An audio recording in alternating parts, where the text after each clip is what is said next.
We'll do that right now. A 16-point improvement this year for the Carolina Hurricanes, 99 points, 10 more wins. When you look back on the Carolina Hurricanes season, Hartsey, what jumps out to you the most? Well, I think the ending of their season, regular season, they needed to win some games to get in the playoffs, to get in the dance, and they did just that. They used the tandem goalie situation. It was right on both those goalies to get it done. But look at that team. They're so young. And just listen to those comments there. I hope the young guys don't take it for granted that it's just easy to get there. It's a lot of work. You go through the 82 games. You got to win games to get in. And they won a couple series, so, next year, we'll get this. Oh, maybe we'll get to the finals. It's not that easy, kids. You have to, work your tail off this summer, get in the gym, have a great training camp, and a great season to get back to the dance again. And then to get to the finals, to get into round two, it's such hard work and such dedication this summer. You're right. You couldn't have been any more correct on that. I mean, if you look at this franchise, when they've had their best moments, pardon me, when they've had their best moments, they've been a team that's been all about work ethic. And they've earned everything they've gotten. This is now their fourth conference final appearance in franchise history. And for each one of those appearances, they earned their way there. And a lot of that is based on the work ethic. It's based on what Rod Brindamore and the staff have brought to the table. It's based on the front office, Donnie Waddell, of course, Rick Dudley have done a great job. The scouting, getting a guy like Svechnikov, some of the other young players.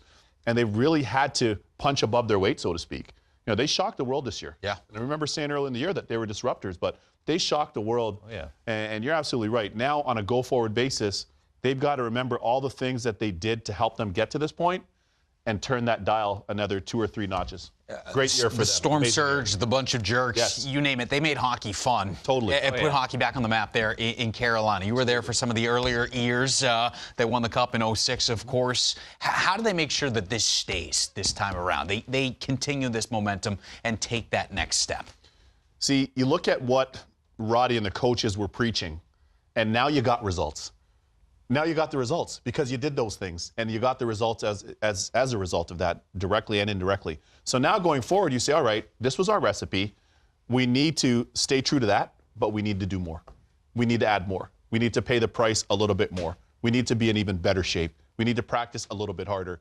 And you push yourself a little bit further because one thing is you're believing in all the things that he's selling. Why? You just went to the Eastern Conference Final. Yeah, you got to get it done. And like you said, everyone had great years this year. And like you said, you got to take it to the next level to get where they want to go. And, it starts this summer. It hurts right now. You can see the redness of the eyes, some, stuffed up in their voice box trying to get out the words. And it's a tough time right now. But to look back and realize they had a heck of a season, a heck of a run.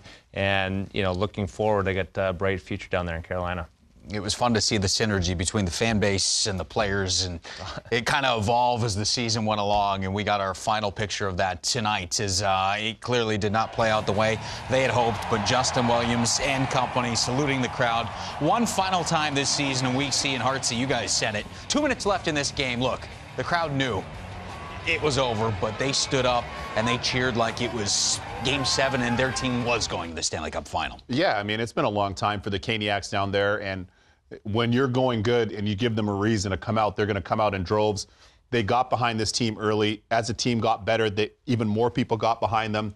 You just alluded to the fact it put them back on the map again down there in North Carolina in the sporting world. And with that passion and then the fun that the guys were having, the exuberance that they showed in playing, the post-game celebrations and everything, including the fans, it just started snowballing.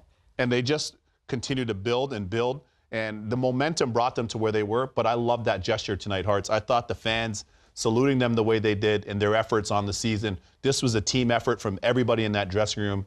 Trainers, equipment managers, medical staff, players, coaching staff, and the fans themselves. Yeah, played many games there where it was half full, even a quarter full, or the attendance said it was, 3/4 full, and there was, a few thousand people there. So to see that at the end of a game, it was, 4-0 game, and no one left. Everyone was saluting, everyone was waving their banner, little towels. It was great to see. So they, like you said, they brought some hockey, some funness back to that area, and looking forward to them getting going next year. Yeah, it was fun to watch from our perspective this season and all that happened there down in PNC Arena. So congratulations and thank you to the bunch of jerks down there for making it a fun season to watch from our vantage point.